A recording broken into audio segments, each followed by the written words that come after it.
Newton का द्वितीय नियम यह कहता है कि फोर्स बराबर होता है मास इंटू एक्सेलरेशन। इसका मतलब जितना ज्यादा फोर्स होगा एक्सेलरेशन भी उतना ही अधिक होगा। और साथ ही साथ तीसरा नियम यह कहता है कि हर क्रिया की समान और विपरीत प्रतिक्रिया होती है। नमस्कार, आप सभी का बहुत बहुत स्वागत है क्योंकि एजुकेशन के इस यूट्यूब चैनल पे। और आज हम 11th फिजिक्स के चैप्टर 4 का जो नया टॉपिक समझने जा रहे हैं वो है न्यूटन का द्वितीय और तृतीय नियम क्या है। इससे पहले हमने बात की थी बल के बारे में, जड़त्व के बारे में और न्यूटन के प्रथम नियम के बारे में। और अब हम डिस्कस करने वाले हैं न्यूटन के द्वितीय और तृतीय नियम के बारे में। तो अभी और टाइम नहीं लेते हैं और हम आज के इस टॉपिक को स्टार्ट करते हैं। जैसे इससे पहले जो हमने नियम देखा था वो देखा था लॉ ऑफ इनर्शिया, जड़त्व का नियम। उसमें हमने ये समझा था कि अगर कोई वस्तु विराम अवस्था में है तो वो विराम अवस्था में ही रहेगी, और अगर कोई वस्तु गति में है तो वो गति में ही रहेगी। ये जड़त्व का नियम होता है कि वो उस वस्तु की प्रवृत्ति है कि वो अपने बदलाव का विरोध करती है। ये हमने प्रथम नियम में देखा था। अब हम दूसरा नियम देखने जा रहे हैं। किसी वस्तु की संवेग में परिवर्तन की दर, rate of change of momentum, उस पर लगाए गए बल के बराबर होती है, और वह उसी दिशा में होती है जिस दिशा में बल लगाया गया है। यहां पे इसको बताया है F बराबर से dp upon dt equal to ma। यह नियम बल, द्रव्यमान और त्वरण के बीच के संबंध को प्रदर्शित करता है। तो इसको हम ध्यान से एक एक करके समझते हैं, डिराइव कर लेते हैं इसको, क्या ये कैसे ये रूल है। उससे पहले आप जो इस परिभाषा में पढ़ रहे हैं, परिभाषा में पढ़ रहे हैं कि किसी वस्तु की संवेग में परिवर्तन की दर उस पर लगाए गए बल के बराबर होती है। तो ये संवेग क्या होता है, हमने संवेग के बारे में पहले देखा है। अगर नहीं याद हो तो हम उस चीज को देख लेते हैं अभी कि संवेग क्या होता है। संवेग या इंग्लिश में इसे हम कहें मोमेंटम, वो होता है द्रव्यमान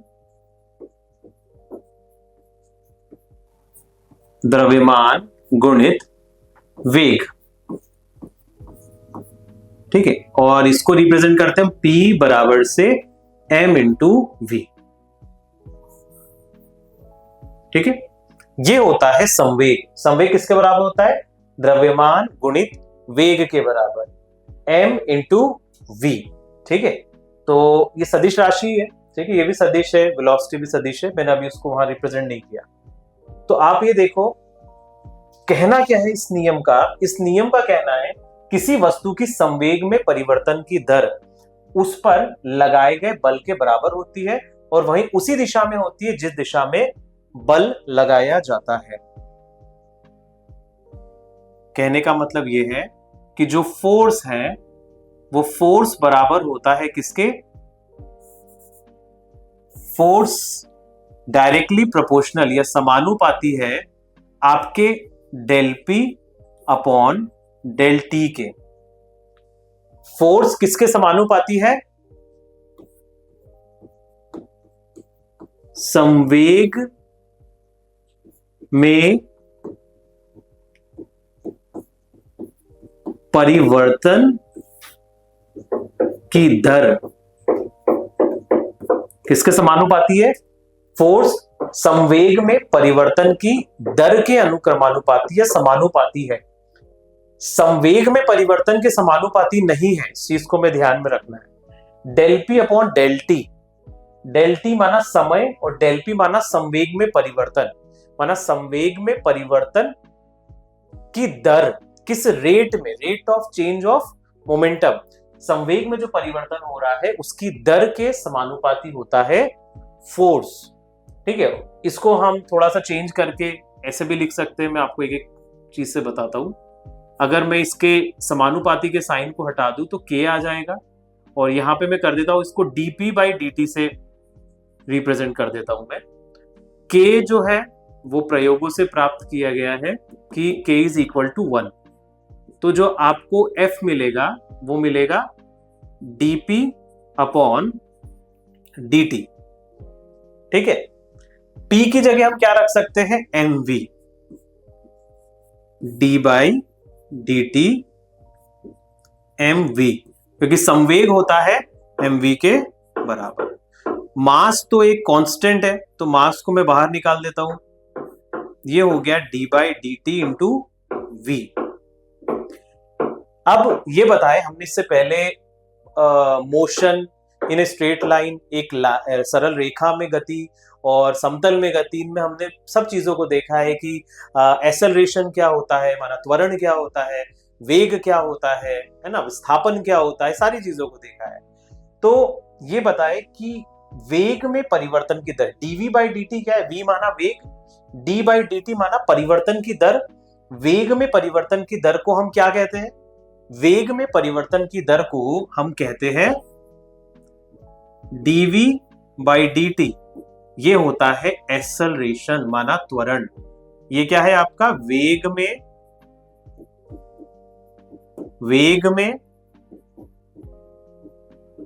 परिवर्तन की दर किसके बराबर होती है, त्वरण। ठीक है, तो मैं dv बाई dt की बजाय यहां पर a लिख सकता हूं, तो यहां हो जाएगा m a, ये हो गया आपका फोर्स, ये और ये वेक्टर। इस तरीके से आप इसके डेरिवेशन को डिराइव कर सकते हैं। ठीक है, संवेग में परिवर्तन की दर, इसको हम कहते हैं फोर्स के बराबर। ठीक है, अच्छा अभी थोड़ा ध्यान से हम समझे संवेग में परिवर्तन क्या है, इसके बाद के इसमें ही मैं यहीं पे बता रहा हूं आपको।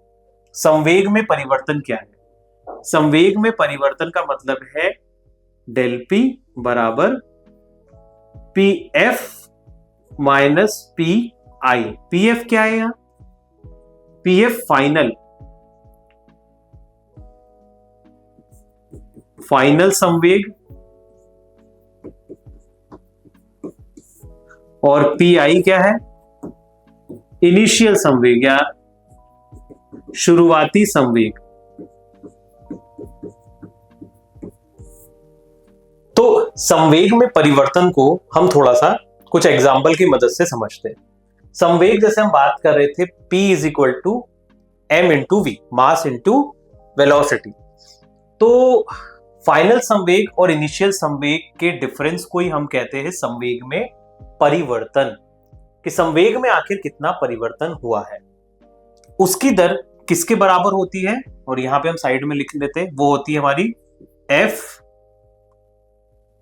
बराबर dp बाई dt, माना टाइम और इसका ये रेशियो है। ये क्या है आपका, dp बेसिकली कुछ नहीं, pf माइनस pi होगा, और dt आपका टाइम। ठीक है, मान लो एक एग्जांपल हम इसके लिए लेते हैं। एक मैच चल रहा है और उसमें एक जो फील्डर खड़ा है कहीं, उसके पास बॉल आती है और वो उसको कैच करता है। मान लो वो उस बॉल को, कोई बॉल आ रही है, बहुत तेज स्पीड से आ रही है, मान लो 200 मीटर पर सेकंड की स्पीड से वो आ रही है, एग्जांपल। तो जब वो आ रही है और अगर वो अपने हाथों को ऐसा रखे, बिल्कुल सीधा सीधा रखे, और वो ऐसे कैच को पकड़ने की कोशिश करे, तो क्या होगा, वो जब वो बॉल आएगी उसके हाथ से बहुत तेजी से टकराएगी, तो उसका हाथ की कोई उंगली फ्रैक्चर भी हो सकती है, उसको चोट भी लग सकती है, हाथ के ऊपर बहुत पेन हो सकता है। लेकिन अगर आप ध्यान से देखो, कोई पुराना फील्डर है, आई मीन जो प्रैक्टिस करते रहता है, तो उसको पता है कि बॉल को ऐसे कैच नहीं करना। वो क्या करेगा, जैसी बॉल उसके पास आती है, तो बॉल को जैसी उसके हाथ टच करते हैं, तो हाथों को पीछे लेकर के जाता है और फिर फाइनली बॉल को हाथ में लेता है। ये आपने हमेशा क्रिकेट में ये चीज नोट की होगी। अगर वो ऐसे पकड़ेगा तो उसको बहुत जोर से चोट लगेगी हाथ पे, इसलिए वो क्या करता है कि हाथों में जैसी बॉल आती है उसको धीरे से पीछे की ओर लेना शुरू कर देता है। ऐसा क्यों? ये होता है संवेग में परिवर्तन का एक बहुत अच्छा एग्जाम्पल। फोर्स किसके बराबर है, संवेग में परिवर्तन की दर के। मान लो आप ये समझो कि उस बॉल का जो मास है, एक बॉल है, उसका मास क्या है? उसका मास है ऑलमोस्ट मान लो 20 ग्राम, ऐसे ले लो एग्जांपल। और वो वेलोसिटी, जिस वेलोसिटी से आ रहा है, वो वेलोसिटी या वेग, वो वेग कितना है?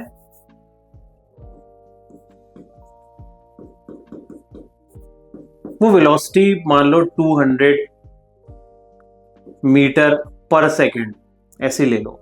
तो अब हमारा p कितना हो जाएगा? तो 20 इंटू ये हो जाएगा अगर आप केजी में और भी कर सकते हो, आप ग्राम में देख लो यहाँ पे, ये हो गया मान लो 4000 ग्राम मीटर पर सेकेंड। ठीक है, संवेग ये हो गया आपका।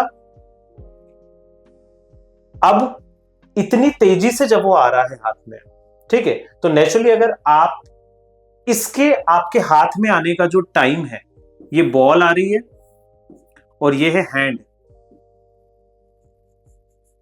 ये मान लो हाथ है, इसका जो टाइम है वो है 1 सेकेंड। 1 सेकेंड में ये बॉल यहां से आके यहां हो जाती है।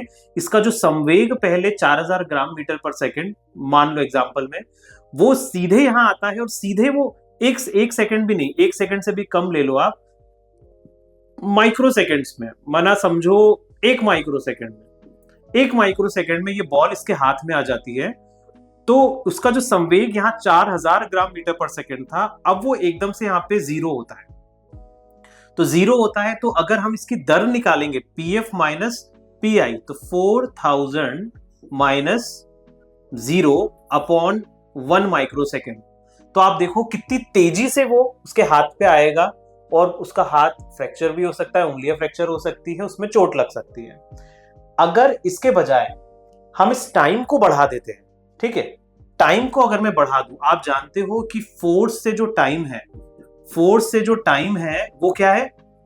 वो इनवर्सली प्रोपोर्शनल है, व्युत क्रमानुपाती है, व्युत क्रमानुपाती। इसका मतलब टाइम अगर कम होगा तो फोर्स बढ़ेगा, बल बढ़ेगा, टाइम अगर ज्यादा होगा तो बल भी कम लगेगा। तो यहां पे हमने क्या किया, मान लो टी अब 3 माइक्रो सेकेंड हो जाए, माना जैसे पहले वो ऐसे कैच ले रहा था मान लो, तो अब वो जो कैच ले रहा है वो पीछे की ओर हाथ लेते हुए कर रहा है, मतलब वो कैच लेने के लिए क्या कर रहा है? टाइम को बढ़ा रहा है। तो टाइम अगर बढ़ गया तो नेचुरली अगर टाइम बढ़ेगा यहाँ पे, तो जो बल लग रहा है वो बल तो कम हो जाएगा ना। इसीलिए यहाँ पे ये चीज को दिखा है कि संवेग में परिवर्तन की दर किसके अनुक्रमानुपाती होती है? फोर्स के अनुक्रमानुपाती होती है, बल के अनुक्रमानुपाती होती है। और एग्जांपल आप ले लो, आप देखो आपकी कार है,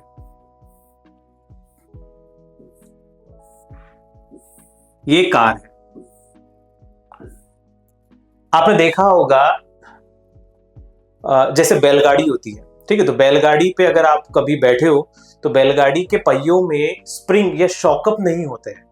तो जो भी पत्थर अगर उस पहिए पर पड़ता है, तो आप वो जो वाइब्रेशन है और वो जो पेन है ना, वो आप वहां बैठे बैठे फील कर सकते हो, क्योंकि वहां पे कोई स्प्रिंग या कोई शॉकअप नहीं लगे हुए। लेकिन जितनी महंगी कार आप खरीदोगे, उतना ही आप देखोगे कि आप सस्पेंशन इतने अच्छे होते हैं कि आपको वो पेन, चाहे रोड में गड्ढे हो चाहे कोई चीज हो, वो आपको उतना ज्यादा महसूस नहीं होता है। इसके पीछे वही संवेग परिवर्तन की दर, ये जो हमारा न्यूटन का जो द्वितीय नियम है, वो यहाँ काम कर रहा होता है। कैसे? आप देखो जो कार है, कार के सस्पेंशन, कार में क्या लगी होती है? नीचे स्प्रिंग्स, ठीक है।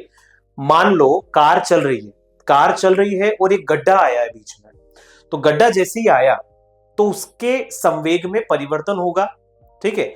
अगर वो परिवर्तन बहुत कम समय में हो गया, वो 1 माइक्रो सेकेंड में हो गया कि गड्ढा आया, एकदम से वो पहिया उसमें गया और टाइम आपका 1 सेकेंड लगा है उस गड्ढे में जाके, तो ये मान लो आपका 1 सेकेंड हो रहा है। 1 सेकेंड में जैसे वो गड्ढे में गया तो वो सीधे सीधे जो दचका है वो आप फील कर सकते हैं वहां बैठे बैठे एकदम से। लेकिन क्योंकि अब कार में स्प्रिंग लगी है, सस्पेंशन है, तो क्या होता है, ये स्प्रिंग क्या होती है, जैसे ही कोई पहिया गड्ढे में जाता है तो स्प्रिंग जो होती है ये प्रेस होती है और ये आपके टाइम को बढ़ा देती है। स्प्रिंग, उसके ऊपर सोफा, आप बैठे हुए हैं, तो जैसे ही गड्ढे में पहिया जाता है तो वो टाइम बढ़ जाता है वहां पे, और स्प्रिंग के कारण क्या होता है, ये प्रेस होता है और वो जो परिवर्तन है वो आपके पास लेट पहुंचता है। जो पहले 1 सेकंड में हो रहा था, अब मान लो वो 3 सेकंड में हो रहा है, एग्जाम्पल 3 सेकंड में हो रहा है। तो नेचुरली जब टाइम बढ़ जाएगा तो जो फोर्स है वो फोर्स कम लगेगा, तो आपको पेन है या कोई दर्द है वो महसूस नहीं होगा या बहुत कम होगा। ऐसी आप एग्जाम्पल ले लो, मान लो एक व्यक्ति है जो यहां खड़ा है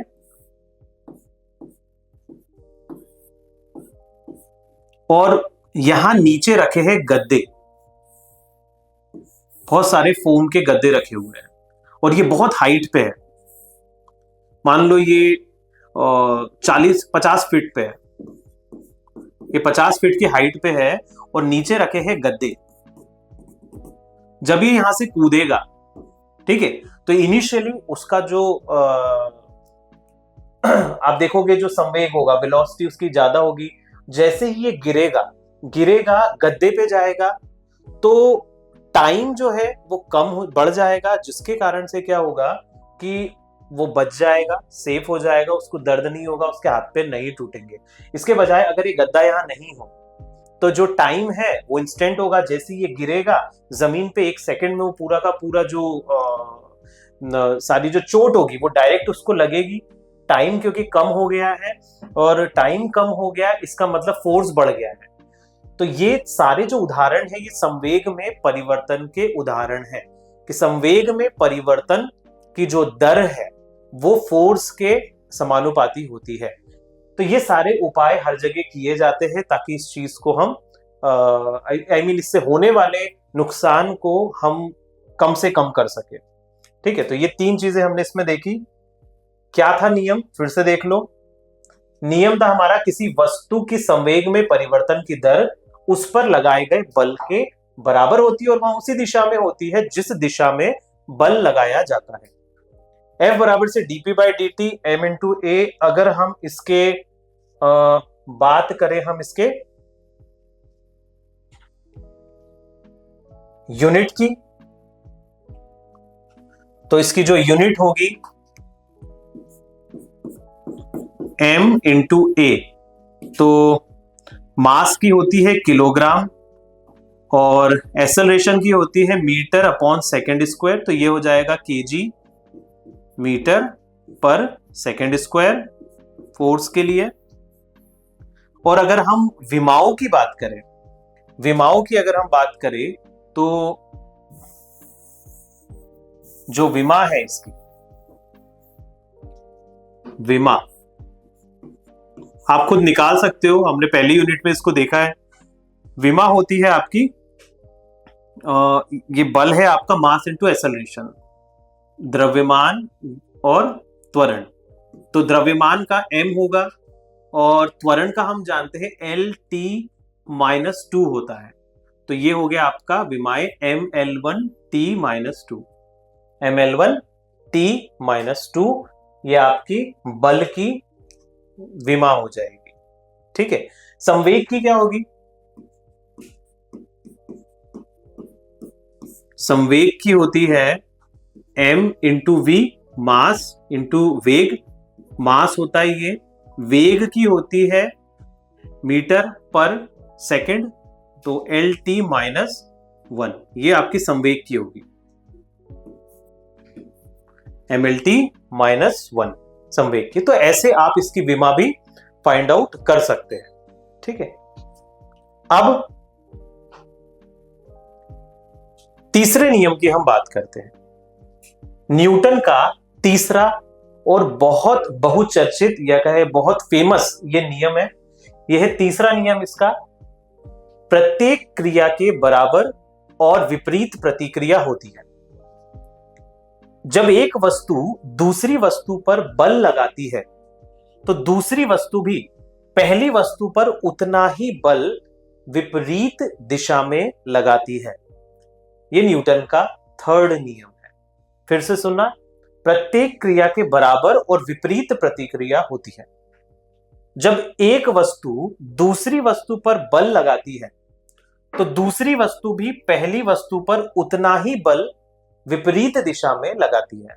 उदाहरण, बंदूक से गोली चलाने पर बंदूक पीछे की ओर झटकती है। नाव से किनारे पर कूदने पर नाव पीछे की ओर खिसक जाती है। ये एक ऐसा रूल है जो हर चीज पर काम करता है। एग्जाम्पल हम इसके बहुत सारे देख सकते हैं। अगर आप एग्जाम्पल की बात करें, जैसे सबसे पहले इसमें उदाहरण दिया है कि बंदूक से गोली चलाने पर बंदूक पीछे की ओर झटकती है ना। आप देखोगे, मान लो कोई व्यक्ति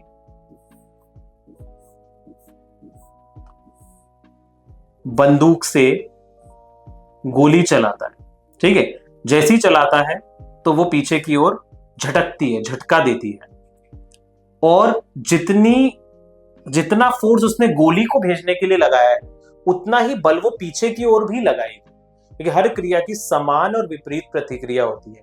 लेकिन हम गोली के जैसे पीछे नहीं जाएंगे, जिस स्पीड से गोली आगे जा रही है ऐसे हम पीछे नहीं जाएंगे, क्योंकि हमारे ऊपर और भी बल काम कर रहे होते हैं। हमारे ऊपर ग्रेविटी काम कर रही होती है, गुरुत्वाकर्षण बल,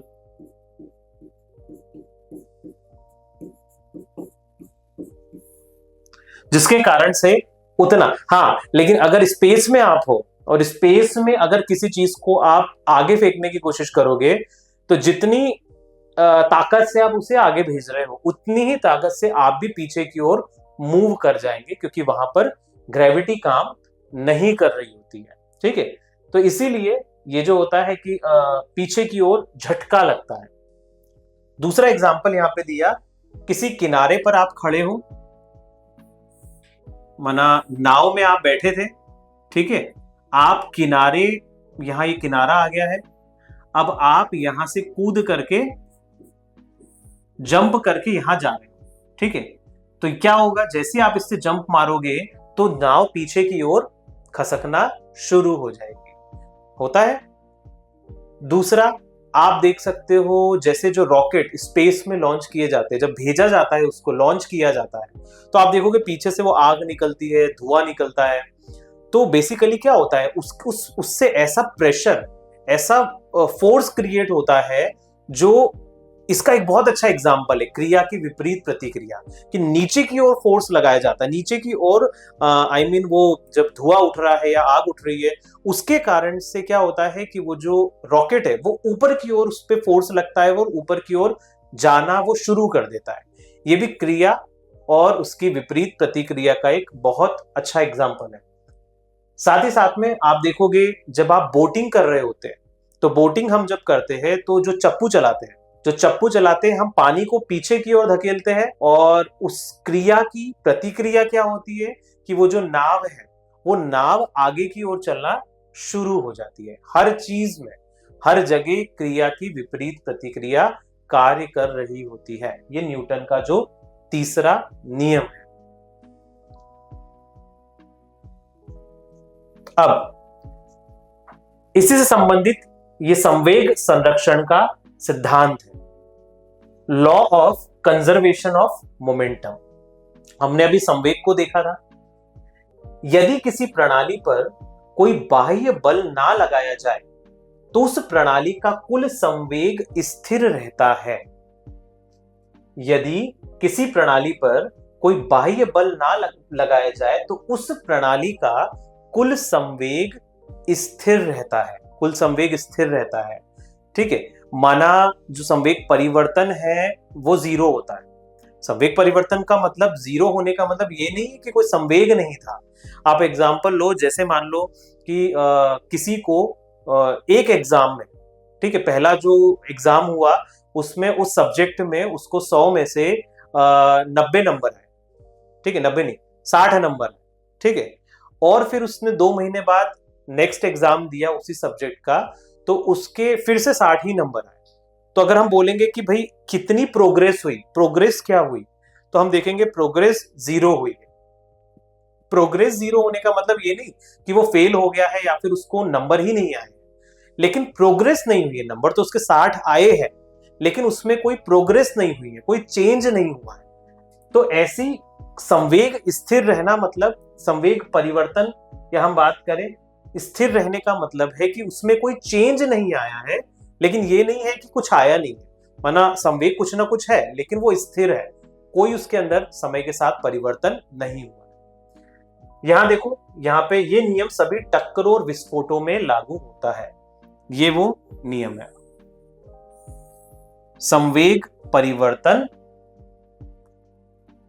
जो संवेग इनिशियल और बाद वाला दोनों बराबर होते हैं यदि उस पर बाह्य फोर्स ना लगाया जाए। हम इसको एक डेरिवेशन से, एक एग्जांपल से हम इसको समझते हुए चलते हैं।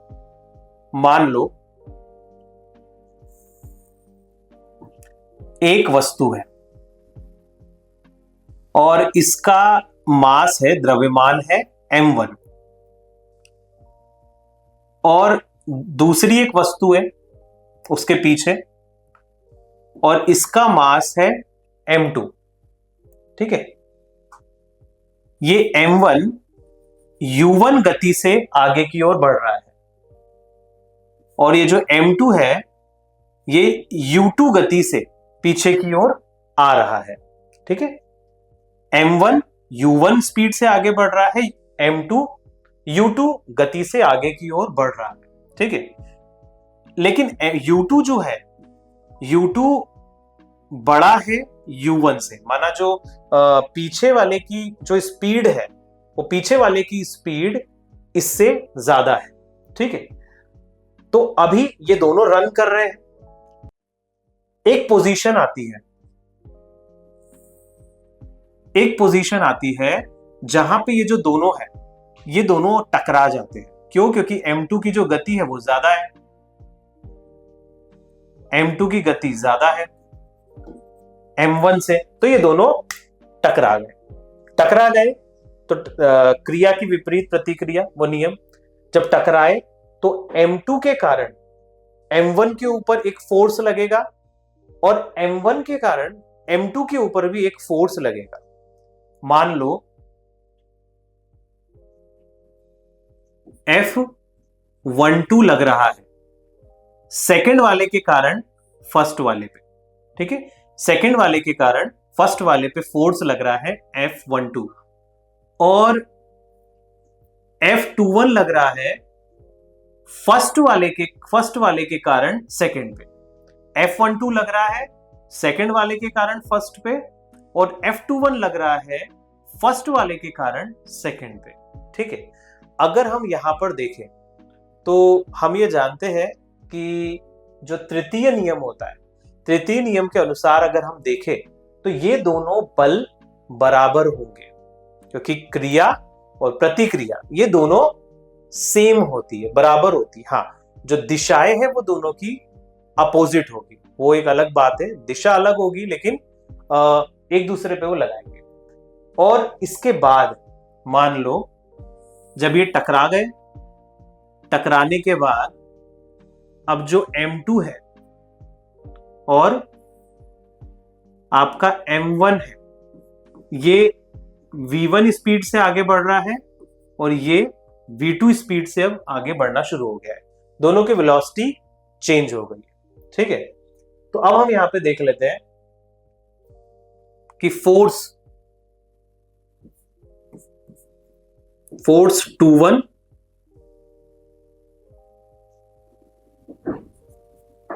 m1 के कारण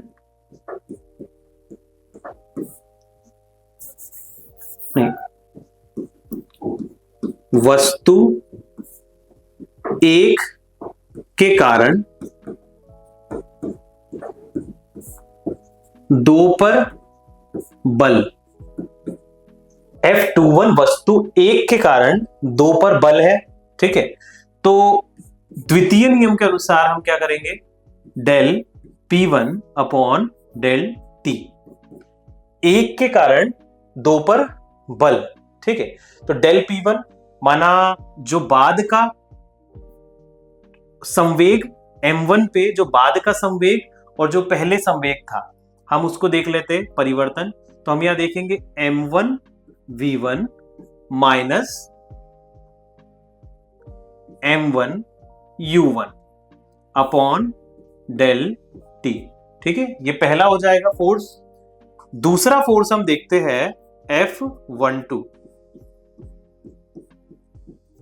वस्तु 2 के कारण 1 पर बल, ये हो जाएगा आपका del P2 upon del T। ये हो जाएगा, इससे देखो M2V2 minus M2U2, PF minus PI, M2V2 minus M2U2 upon del T। इसके बाद हम जानते हैं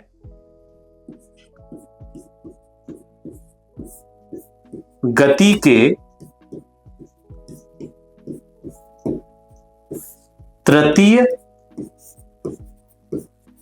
नियम के अनुसार, गति का तीसरा नियम क्या कहता है? गति का तीसरा नियम कहता है कि हर क्रिया की समान और विपरीत प्रतिक्रिया होती है। माना जब ये वस्तु इधर से गई और इससे टकराई, तो टकराने के कारण जो फोर्स लगा, ठीक है, जितना इधर से लगा उतना ही आगे से भी उसके ऊपर लगता है, ठीक है। तो लगता है, तो यहां पे आप देखोगे F21 equal to minus F12, ठीक है। होगा नहीं होगा, ये हमने उस नियम के अनुसार किया। दोनों ही जो बल है वो क्या हो जाएंगे? दोनों बराबर हो जाएंगे। तो हम यहां देखते हैं, अभी दोनों बल को हम बराबर कर देते हैं। F21 बराबर से माइनस F12, माइनस डायरेक्शन क्योंकि चेंज होती है इसलिए। तो F21 क्या है आपका? F21 है हमारा यहां पे del P1 upon del T equal to minus del P2 upon del T। Del T से डेल T कैंसिल हो जाएगा। अब डेल P1 हमारा क्या है, पीछे देख लेते हैं हम। डेल P1 था M1V1 minus M1U1, M1V1 minus M1U1 equal to M2V2 minus M2U2, और इनके आगे क्या है? माइनस, ठीक है। तो माइनस को अगर हम इधर अंदर भेज दे, M1V1 माइनस M1U1 बराबर माइनस M2V2 प्लस M2U2। अब इसको इधर भेज देते हैं हम, M1V1 प्लस M2V2 बराबर, इसको इधर M1U1 प्लस M2U2 इति सिद्धम, हेंस प्रूव्ड। आप देखो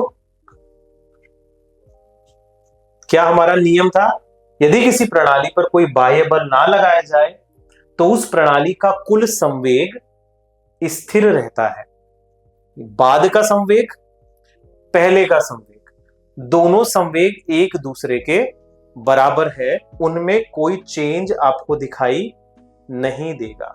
यही है जो हमने अभी, अच्छा इसको और थोड़ा सा ऐसे कर लो, इस पार्ट को इधर लिख दो, इनिशियल वाले को, M1U1 प्लस M2U2 बराबर M1V1 प्लस M2V2।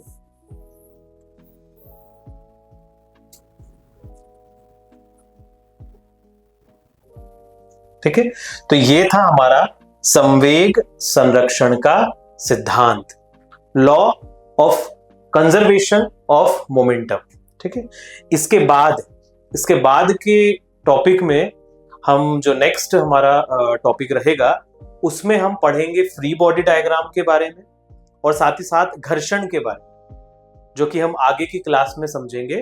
तो ये जो टॉपिक है ये अभी यहीं पर समाप्त होता है। तो हमने इस टॉपिक में ये देखा कि द्वितीय नियम के अनुसार कैसे फोर्स मोशन को बदल देता है, और तृतीय नियम में हमने देखा कि हर फोर्स का कुछ ना कुछ जवाब होता है, और ये दोनों ही नियम हमें मोशन के बेसिक रूल्स को बहुत अच्छे से क्लियर कर देते हैं। तो ऐसी डीप कंसेप्ट्स को समझने के लिए आप आज ही प्ले स्टोर से विक एजुकेशन के ऐप को डाउनलोड करना ना भूलें, और साथ ही साथ ऐसी डीप कंसेप्ट्स को समझने के लिए आप इस यूट्यूब चैनल को लाइक, शेयर और सब्सक्राइब जरूर करें। Thank you so much.